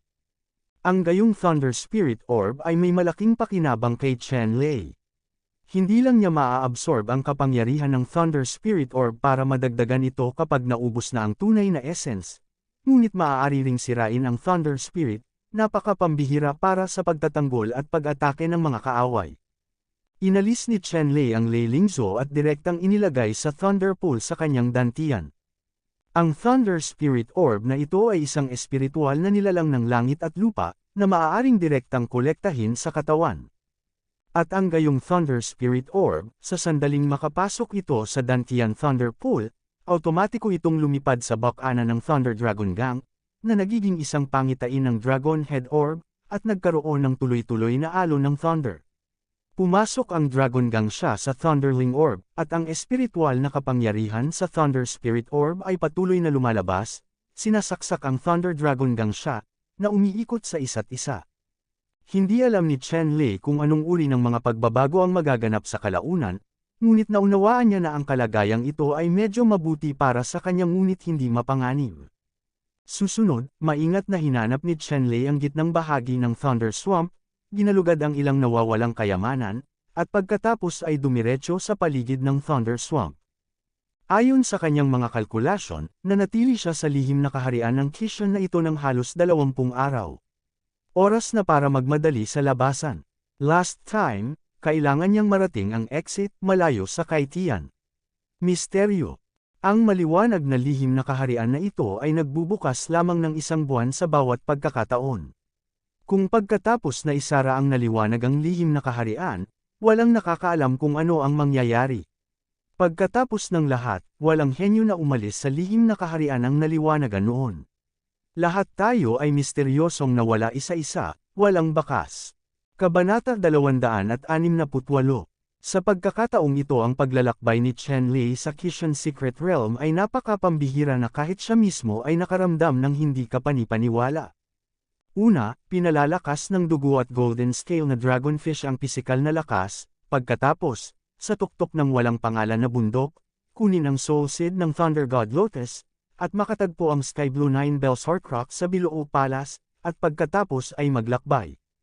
Sa Golden Palace, dinadalisay ang likidong katawan na Jinjubao liquid, sa latian ng kulog, pinalapot ang tunay na diwa ng kulog at kidlat, nakuha ang Thunder Amethyst na banal na bakal, pinagsama ang kulog na dragon at masamang espiritu, at nakuha ang sinuman, matatawag itong walang limitasyon pagkakataon, ngunit nakakuha siya ng maraming pakikipagsapalaran at pagkakataon.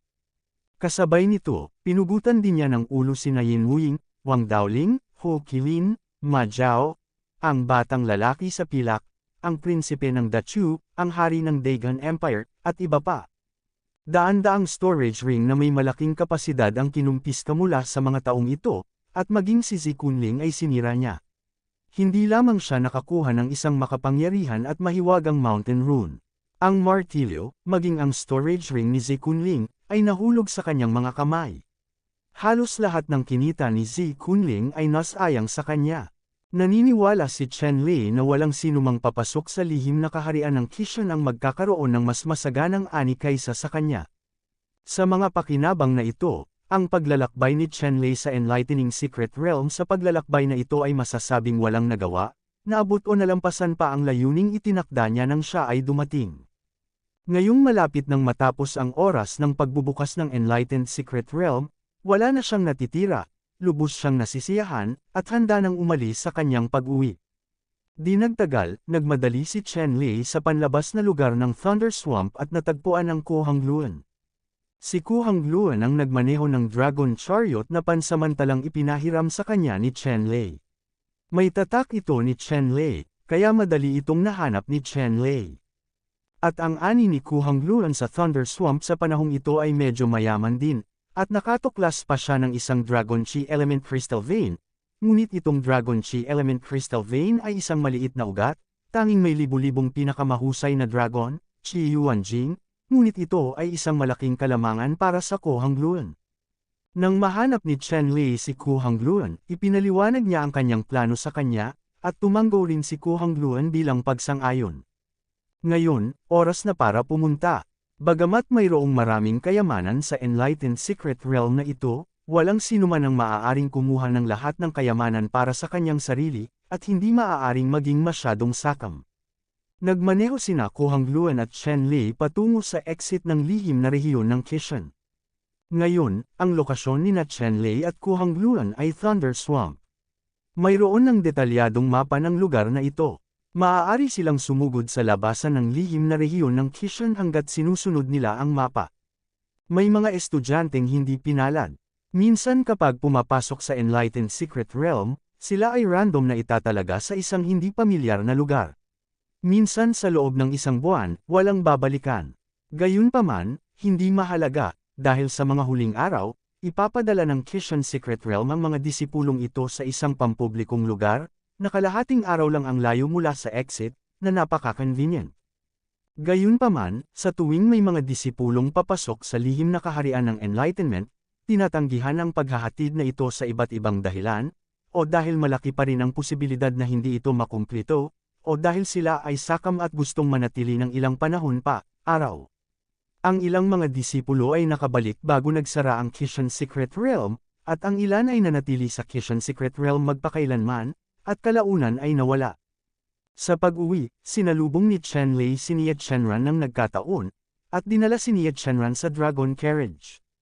Natuklasan ni Chen Lei na pinalapot din ni Nia Chenran ang masamang espiritu at nakapasok sa kaharian ng masamang espiritu. Higit pa rito, si Chen Lei ay may kakaibang pangitain at maaaring matuklasan na sa mga mag-aaral ni Nia Chenran, mayroong dalawang rune, isang yin at isang yang, lumalangoy paminsan-minsan, na nagpapakita ng nakakatakot na pamimilit. Ibig sabihin, mararamdaman ito ni Chen Lei, at hindi man lang nararamdaman ng ibang tao ang pressure. Alam ni Chen Lei na si Nie Chenran ay malamang na nagkaroon din ng malaking swerte, kung hindi, hindi siya magkakaroon ng ganoong kalaking mga tagumpay. Sa proseso ng pakikipag-chat, nalaman ni Chen Lei na random na lumitaw si Nie Chenran sa Yinyang Valley, at nakuha ang aura ng Yin Yang Gangsha. Ang aura nitong Yin at Yang Gangsha ay talagang pinakamataas na grado ng Gangsha aura.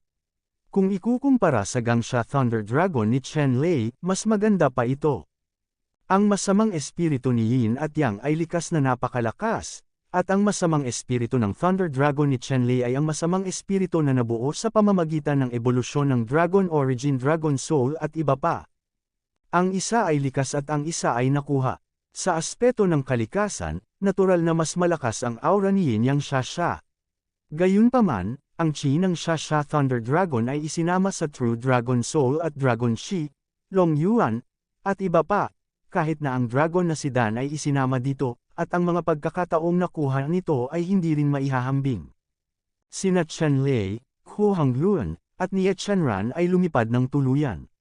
Biglang, natuklasan ni Chen Lei at ng iba pa na ang isang malaking grupo ng mga disipulo ay nagtipon sa kanilang harapan, lahat ay puno ng galit, nagsama-sama, at naghiwalay, sumisigaw.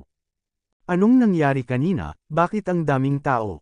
Sina Chen Lei, Hu Hongluan, Nie Chenran at iba pa ay tumingin sa harapan, at nakitang may 4 o 500 tao sa harapan nila. Magkaroon ng kamalayan na mayroon lamang 800 mga disipulo na nakapasok sa Kishan Secret Realm. Sa loob ng 30 araw na ito, may hindi bababa sa 1 o 200 disipulo na nakatagpo ng iba't ibang panganib o palihim na pinatay, at ngayon ay 4 at 500 tao ang nagtipon sa harapan, masasabing karamihan sa mga alagad na nakapasok sa loob. Ang lihim na kaharian ng Kishan ay halos magtipon dito. Sinira ni Chen Lei at ng iba pa ang Dragon Chariot, lumapit sa karamihan, at nagtanong sandali, at naunawaan nila ang nangyari. Lumalabas na sa lupain na kailangang dumaan sa portal patungo sa Enlightened Secret Realm, ang Shenlong Sect at ilang mga disipulo mula sa Overseas Holy Land ay hindi inaasahang nagsanib puwersa upang harangan ang kalsada at magnakaw. Kung gusto mong bumalik, ang 6 na pangunahing sekta at mga disipulo ng maharlikang pamilya ng Chu ay magbibigay sa kanila ng kalahati ng kanilang nakuha sa lihim na kaharian ng Kishan, kung hindi, walang mag-iisip tungkol dito. Ang mga disipulo ng Shenlong Sect at ang mga disipulo ng Overseas Holy Land ay naging agresibo kaya napatay nila ang 7 o 8 disipulo na tumangging ibigay ang 6. Hindi lang nila iningatan ang kanilang mga kayamanan, kundi nawalan sila ng buhay. Siyempre, nagsanib puwersa ang Shenlong Sect at ang banal na lupain sa ibang bansa, at nang ahas lang silang kumilos sa 6 na pangunahing sekta at sa maharlikang pamilya ng Chu. Ang ibang mga alagad ng banal na lupain, hindi sila manggahas na kumilos ng padalos-dalos. Hongzi, masyado mo bang ginagawa ito? Sa oras na ito, sa harap ng checkpoint na itinakda ng Shenlong Sect at ng mga banal na lugar sa ibang bansa, sabi ng isang alagad ng Ziyang Palace. Si Hongzi ay nakasuot na ngayon ng itim na kamiseta na may malungkot na mukha, at sinabi, "So ano? Kung gusto mong pumunta dito, kailangan mong iwanan ang kalahati ng 6. Kung hindi, ayaw bumalik, putulin mo na lang ang daan dito. Wala ni isa sa inyo ang gustong umalis sa Kishan Secret Realm sa oras, kaya kung kilala mo, kailangan mong umalis sa 6. Panipi. Dapat mong malaman, may spiritual ruins Holy Land sa likod natin."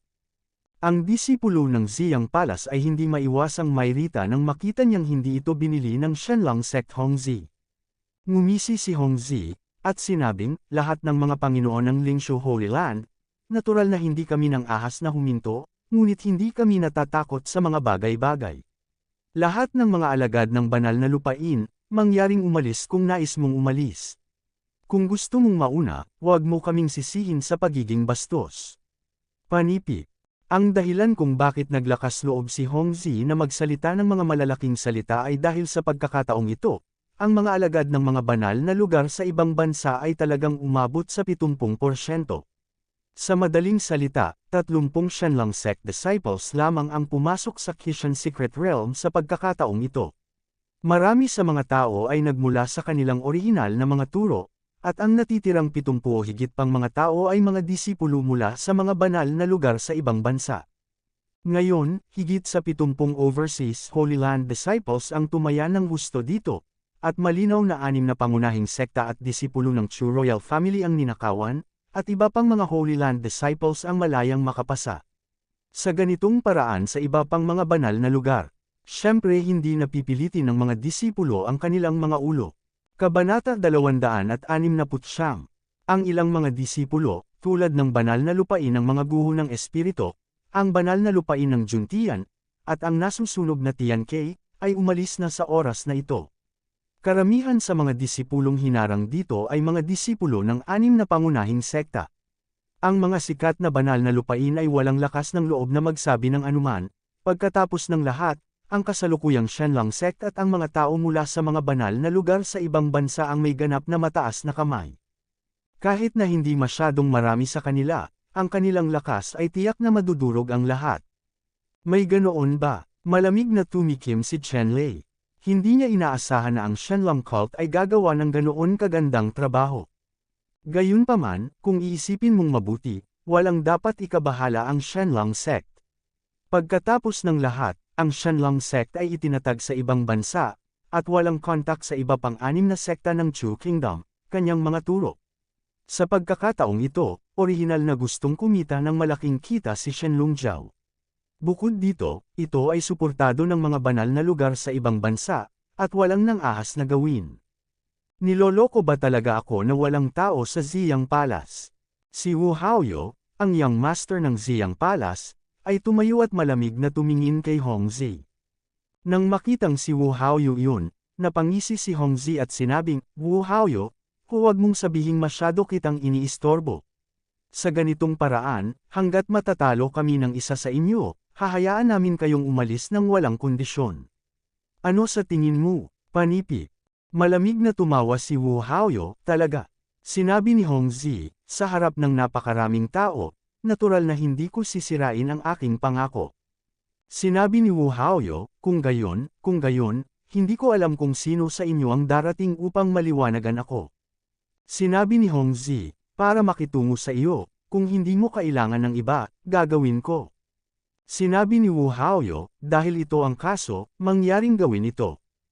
Hindi gaanong nagsalita si Hongzi, at dumating siya sa harap ni Wu Haoyu ng isang hakbang, sinundan ang kanyang kamay, at ipinulupot ang kanyang mga braso sa leeg ni Wu Haoyu. Malamig na bamhantong hininga si Wu Haoyu, nakataas ang kanyang mga kamay na may lilang liwanag, at mabangis siyang nakipag-away kay Hongzi. Maging Wu Haoyu o Hongzi, pareho silang nanginginig, at umaapaw ang pressure. Ang nakapaligid na lupain ay patuloy na nagbitak, at ang mga nakapaligid na bundok ay hindi nasira. Ang lakas ng dalawa ay mas mahusay kaysa bago pumasok sa Kishan Secret Realm, ito ay higit sa 10 beses na mas malakas. Sa mas mababa sa isang hanay ng Kung Fu Insenso, sina Wu Haoyu at Hongzi ay nakipaglaban sa daan-daang galaw. Ang labanan ay avalanche, at ang araw at buwan ay nagdilim. Sa huli, bahagyang napangunahan ni Hongzi at sinampal si Wu Haoyu sa dibdib ni Wu Haoyu. Ang pelikula ay nagsuka ng dugo at bumalik. Ito ang lakas ng iyong Ziyang Palace, ngunit iyon lang. Malamig na tumikim si Hongzi at hindi magalang. Namumula sa galit ang mukha ni Wu Haoyu, ngunit hindi siya nakaimik. Hongzi, hindi mo na turn para magpakitang gilas dito. Kung gusto mong mabuhay, umalis sa landas ng masunurin. Sa karwahe, itinaas ni Zi Kunling ang gumagalaw na kurtina at naglakad pababa, ngunit mapatla siya sa oras na ito, hindi matatag ang kanyang mga binti, at nabali ang isang kanang braso. Alam na ni Hongzi na si Zi Kunling ay malubhang nasugatan, kung hindi, ang lakas ng loob niyang maging mayabang sa harap ni Zi Kunling, ngunit sa oras na ito, hindi niya inilagay si Zi Kunling sa kanyang mga mata. Nakita ko si Hongzi na malamig na sumangot, at sinabi, "Zi Kunling, kung hindi ka nasugatan noon, talagang kwalipikado kang utusan ako, ngunit ngayon, kalahating pagod ka na, at naglakas loob kang magsabi ng ganoong kalaking bagay, ay medyo mali ito. Alam ang isang kasalukuyang issue, Panipi." Ngumiti lang si Zi Kunling, na bakas sa mukha niya ang pang-aalipusta. Ang ngiti ni Zi Kunling ay parang tinatapakan ng buntot ni Hongzi, na ikinagalit niya, at sinabing, "Zi Kunling, ano ang ibig mong sabihin? anong mga kwalifikasyon ang mayroon ka para pagtawanan ako sa napakahusay na paraan? Sinasabi ko sa iyo, sa pagkakataong ito, ikaw mga alagad ng Ziyang Palace, maliban kung ibibigay mo ang lahat ng mga pakinabang, huwag mo nang isipin na makaligtaan ito. Panipi. Ngumisi si Zi Kunling at nagsabi, Hong Zi, alam mo ba na para kang clown ngayon? Ang mga salita ni Zi Kunling ay nagpagalit kay Hong Zi, humakbang pasulong, hinawakan ang leeg ni Zi Kunling, at malamig na sumigaw, Zi Kunling, gusto kong makita, kailan ka maaaring matigas. Nakatayo doon si Zi Kunling, hindi kumikibo, nang istorbohin siya ni Hong Zi sa loob ng 10 metro ng kanyang katawan, biglang kumalat ang isang grupo ng Purple Chi mula kay Zi Kunling, na direktang tinakpan si Hong Zi, at pagkatapos ay narinig niyang sumisigaw si Hong Zi, at ang Chi, Purple, nawawala ang hangin. Nang mawala ang Zi Chi, malinaw na nakakakita ang lahat. Sa ilalim ng paanan ni Zi Kunling, mayroong isang tao, si Hong Zi, ngunit si Hong Zi ay kasalukuyang napakalungkot. Ang kanyang kanang braso ay direktang pinaikot at nabali ni Zi Kunling, itinapon, damanak ang dugo sa buong sahig. Nagulat ang lahat. Alam nila nang higit pa o mas kaunti na si Zi Kunling ay nagdusa at malubhang nasugatan, ngunit hindi nila inaasahan na kahit na si Zi Kunling ang nawala ng braso at malubhang nasugatan, makakamit pa rin niya ang isang galaw. Kaya inalis ang Hong Zi. Gaano kalakas si Zi Kunling sa kanyang kapanahunan? Sa sandaling ito, si Hong Zi ay nakahiga sa paanan ni Zi Kunling, umiiyak na parang baboy. Ang kanyang ilong at luha ay umaagos sa kanyang mukha, nang hihinayang sa kanyang puso sa sukdulan. Alam niyang abnormal si Zi Kunling, ngunit hindi niya inaasahan na magiging ganoon ka-abnormal. Hong Zi, hindi ko na alam, ano pa ba ang sasabihin mo? Tinapakan ni Zi Kunling ang leeg ni Hong Zi, at mahinang sinabi, hanggat kaunting puwersa, maaaring mabali ang leeg ni Hong Zi. Kuya Zi, kinuha ko na. Wala akong mga mata para makilala si Taishan at makilala ang iyong matanda. Humihingi ako ng tawad sa iyo. Talagang natakot si Hong Zi sa kanyang puso. Nararamdaman niya ang mayamang hangarin na pagpatay kay Zi Kunling. Kung hindi siya sumagot ng maayos, talagang maglalakas loob na pumatay si Zi Kunling. Muling tiningnan ni Zi Kunling ang mga tao sa banal na lupain sa ibang bansa. Ang mga disipulong ito sa banal na lupain sa ibayong dagat, isa-isang naglabas ng malupit na hininga, talagang mas malakas ito kaysa sa mga disipulo ng 7 pangunahing sekta. Sa inyo, mayroong isa na maaaring maging isang master. Sinabi ni Zi Kunling sa mga tao sa banal na lupain sa ibang bansa. Isang alagad mula sa isang banal na lupain sa ibang bansa ang lumabas ng mas madalas, na nagsasabi, kung mayroon ka, maaari mong sabihin sa akin. Sinabi ni Zi Kunling, wala akong pakialam kung ano ang ginagawa mo dito, ngunit gusto kong kunin ang mga tao mula sa Ziyang Palace, paano ito? Ang Overseas Holy Land na disipulo ay tumingin kay Zi Kunling at nagsabi, okay, para sa mukha ng Holy Land sa Lingshu, hayaan kang pumunta sa Ziyang Palace at umalis. Pagkatapos nito, ang mga tao sa banal na lupaing ito sa ibang bansa ay iniwang bukas ang daan at hinayaan ang lahat ng nasa Ziyang Palace na umalis. Ngayon, ikaw na, at nawalan na tayo ng pasensya. Bibigyan ka namin ng oras ng insenso upang isaalang-alang. Napagkasunduan naming iabot ang kalahati ng ani at ilabas kaagad. Kung nag-aalangan ka pa pagkatapos ng isang stick ng insenso, huwag mo kaming sisihin, galit. Panipi. Ang punong disipulo ng Overseas Holy Land, pagkatapos bitawan si Zi Kunling at ang iba pa, itinuon niya ang tingin sa iba at gumawa ng desisyon. Kung ang mga taong ito ay hindi kilala, pagkatapos ay hindi siya magsasabi ng anuman, at siya ay pumatay ng mga tao at nanalo ng mga kayamanan, ito ay mas mahusay kaysa sa gawin ito dito. Ano ba, hindi talaga mapigilan nitong mga to, titingin ba sila sa malayo? Nang marinig ang mga salita ng mga disipulong ito sa banal na lupain sa ibayong dagat, biglang nagbago ang mga mukha ng natitirang 5 pangunahing sekta na disipulo. Kabanata 270, isang matipunong disipulo, na may galit na mukha, ay tumalon at malakas na sinabi, lahat, handa ba kayong ibigay ang mga kayamanan na nakuha ninyo sa panganib ng inyong buhay? Ilan sa kanila ang hindi? 100 tao, kami, 4 o 500 tao, Naniniwala ako na kayong lahat sa lihim na kaharian ng kaliwanagan ay umani at nagkamit ng dakilang kapangyarihan. Dati, maaaring hindi tayo ang kalaban nitong mga alagad ng banal na lupain ng Heishan, ngunit ngayon, walang kasiguraduhan kung sino ang mamamatay, basta tayo ay magkaisa, tiyak na malalampasan natin ang kanilang pagharang, o madembong pa sila. Panipik. Ang matipunong disipulong ito ay isang disipulo ng One Beast Mountain, at ang kanyang mga salita ay agad na umalingaw sa lahat. Oo, nakikipagsapalaran sila para sa lahat sa panahong ito sa Kishan Secret Realm. Ang lakas ng ilang tao ay tumaas pa ng 12-dosenang beses o daan-daang beses. Kung hihilingin sa kanila na ibigay ang halos kalahati ng kanilang ani kay Shenlong, walang makakasundo sa pagtuturo at mga alagad mula sa mga banal na lugar sa ibang bansa. Kaya lang, masyadong malakas ang mga disipulo ng Shenlong sect at ang mga banal na lugar sa ibang bansa, lalo na sa mga banal na lugar sa ibang bansa. Mayroong higit sa 70 mga disipulo sa mga banal na lugar na ito. Ang gayong napakalaking kapangyarihan ay sapat na upang mabigla ang lahat. Gayunpaman, ang mga salita na ginawa ng disipulong ito ng One Beast Mountain ay nagpalinaw sa lahat. Ang mga alagad ng banal na lupain sa ibang bansa ay malakas, ngunit ang kanilang pag-unlad sa Kishan Secret Realm ay pambihira din. Hindi naman malaki ang agwat ng dalawang panig to the point na hindi na masusugpo. Kung magkakaisa para lumaban, malabo talaga kung sino ang mamamatay. Ang mga salitang demonyo ay nililito ang karamihan at naghahanap ng kamatayan. Isang disipulo ng banal na lupain sa ibang bansa, pagkatapos marinig ang mga salita ng disipulo ng One Beast Mountain, lumubog ang kanyang mukha, itinaas ang kanyang kamay upang tapik ang isang malaking palad, at tinapik ng marahas ang disipulong One Beast Mountain. Ang malaking palm print, madilim na asul, ay kahawig ng pinakamalalim na dagat, na naglalabas ng malakas na hininga ng katangian ng tubig. Sinabayan ng ugong ng mga alon, ang nakapalibot na kabundukan ay nasa ilalim ng presyon ng malaking palm print. May malaking gap. Takot na hindi ka makakarating.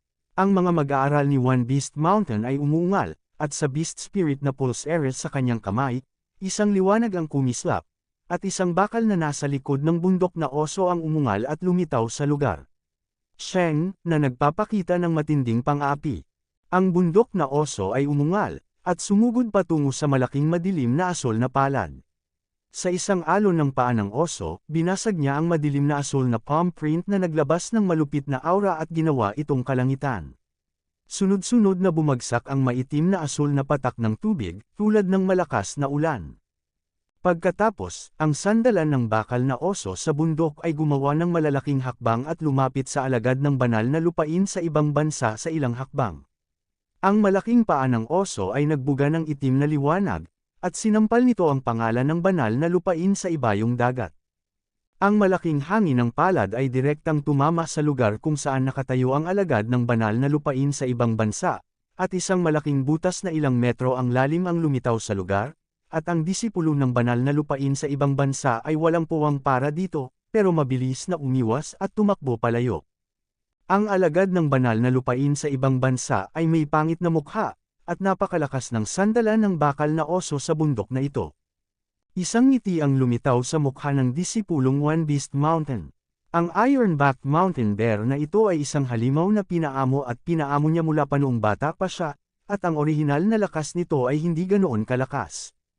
Gayunpaman, sa Kishan Secret Realm, nakuha niya ang inner alchemy ng Thousand-Armed Demon Bear, na nilamon ng Iron Mountain Bear. Ang Iron Mountain Bear na ito ay umunlad sa tuktok ng Gang Demon Realm. Kailangan lang itong pagsamasamahin sa loob ng isang panahon, tiyak na makakalusot sa King Wu level ng Transformation Realm, iyon ay, ang 5th Order na Monster Beast level. Ang ganoong lakas ay sapat na para walisin ang powerhouse ng parehong antas. Kaya, sa harap ng Overseas Holy Land step by step, hindi nakatiis ang mga disipulo ng One Beast Mountain. Totoo na ang mga tao sa banal na lugar na ito sa ibang bansa at ang Shenlong sect ay masyadong nanlilinlang sa mga tao. Lahat, makikita mo na ang mga alagad ng Overseas Sacred Grounds ay mga tao rin, hindi mga Diyos, at hindi sila kasing lakas gaya ng iniisip natin. Hanggat ang lahat ay nagtutulungan, magagawa nilang malimpasan ang kanilang pagharang. Panipik. Ang disipulo ng One Beast Mountain ay nagpatuloy sa pagsasalita ng malakas habang inutusan ang Iron Mountain Bear na ipagpatuloy ang pag-atake sa mga disipulo sa banal na lupain sa ibang bansa. Matapos marinig ang mga salita ng disipulo ng One Beast Mountain, lahat ay naantig. Sa katunayan, ang mga alagad ng mga banal na lupain sa ibang bansa ay malupit, ngunit hindi sila malambot na persimmons na maaaring sirain kaagad, sa halip ay isuko ang kanilang sariling ani. Mas mabuting lumaban ng husto.